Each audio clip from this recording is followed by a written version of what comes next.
Little Tamil Tunes. Hello குட்டீஸ், paper, pencil, colours எல்லாம் ரெடியா எடுத்து வச்சிட்டீங்களா? இன்னைக்கு நாம ஓவியம் வரையலாம் அழகான வீடு அப்படிங்கிற இந்த செக்ஷன்ல ரொம்ப ஈஸியா ஒரு சூப்பரான வீடு வரைய கத்துக்க போறோம். நீங்க எல்லாரும் ஒரு மேஜிக் வீடு வரைய ரெடியா இருக்கீங்களா? அது என்ன மேஜிக் வீடுன்னு யோசிக்கிறீங்களா? சும்மா சாதாரணமா இருக்கிற சின்ன சின்ன ஷேப்ஸை வச்சு ஒரு அழகான வீட்டை உருவாக்குறது கண்டிப்பா ஒரு மேஜிக் தானுங்க. அந்த மேஜிக்கை இன்னைக்கு உங்க கைகளாலேயே நீங்க செய்ய போறீங்க. சரி, ஆரம்பிக்கலாமா? முதல்ல நம்மளோட மேஜிக் வடிவங்களை இப்ப பார்க்கலாம். உலகத்துல இருக்கிற எந்த ஒரு பெரிய பொருளா இருந்தாலும் சரி, அது இந்த மாதிரி சின்ன சின்ன வடிவங்களால தான் உருவாக்கி இருக்கும். இதுல நம்மளோட முதல் மேஜிக் ஷேப் சதுரம். இது பார்க்க அப்படியே ஒரு அழகான பாக்ஸ் மாதிரி இருக்கும். இதுக்கு 4 பக்கங்கள் இருக்கு. அந்த 4ம் ஒரே அளவுல சமமா இருக்கும். இப்போ அப்படியே காத்துலயே உங்க விரலால ஒரு சதுரம் வரைஞ்சு பாருங்களேன். மேல ஒரு கோடு, கீழே ஒரு கோடு, பக்கத்துல 2 கோடு. ஆமா, அதுதான் சதுரம். அடுத்து நாம பார்க்க போறது முக்கோணம். முக்கோணத்துக்கு 3 பக்கங்கள் தான் இருக்கும்.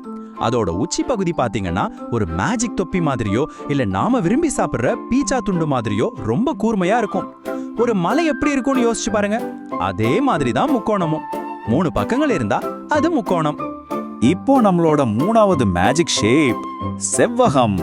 செவ்வகம் பார்க்க எப்படி இருக்கும் தெரியுமா? ஒரு சதுரத்தை 2 பக்கமும் நல்லா பிடிச்சு இழுத்து விட்டா எப்படி இருக்குமோ அதுதாங்க செவ்வகம். இது உங்க வீட்ல இருக்கிற நீளமான கதவு மாதிரி இருக்கும். 2 பக்கம் நல்லா நீளமாவும் 2 பக்கம் குட்டையாவும் இருக்கும். ஓகே, இப்போ சதுரம், முக்கோணம், செவ்வகம் இந்த 3 மேஜிக் ஷேப்ஸையும் நாம தெரிஞ்சுக்கிட்டோம். இப்போ வீடு கட்டுவோம். நாம கத்துக்கிட்ட அந்த ஷேப்ஸை வச்சு எப்படி வீடு கட்டுறதுன்னு பார்க்கலாம். பென்சிலை கையில எடுத்துக்கோங்க. ஸ்டெப் 1, உங்க பேப்பர்ல முதல்ல ஒரு பெரிய சதுரம் வரைங்க. ரொம்ப நிதானமா 4 பக்கமும் ஒரே மாதிரி வர மாதிரி வரைங்க. நான் வெயிட் பண்றேன். வரைஞ்சாச்சா? சூப்பர்.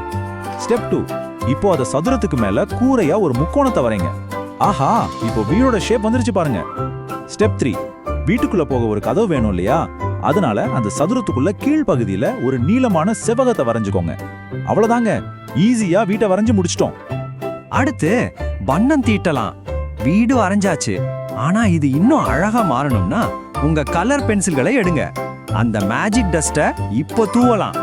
முதல்ல மேல இருக்கிற முக்கோணத்துக்கு, அதாவது நம்ம வீட்டோட கூரைக்கு சிவப்பு நிறம் கொடுங்க. லைனா வெளியே போகாம பொறுமையா அடிங்க. அடுத்து அந்த பெரிய சதுரத்துக்கு, அதாவது சுவர்களுக்கு மஞ்சள் நிறம் கொடுங்க. பார்க்கவே ரொம்ப பிரகாசமா சூரியன் மாதிரி இருக்குல்ல. கடைசியா அந்த நீளமான செவ்வக கதவுக்கு நீல நிறம் அடிங்க. ஒவ்வொரு ஷேப்க்கும் ஒரு கலர் கொடுக்கும்போது உங்க வீடு எப்படி அப்படியே உயிர் பெற்று வருதுன்னு பாத்தீங்களா?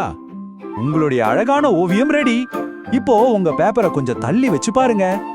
வாவ், இது நீங்க வரைஞ்ச வீடா? உங்களுக்கு நீங்களே ஒரு பெரிய கைத்தட்டல் கொடுத்துக்கோங்க.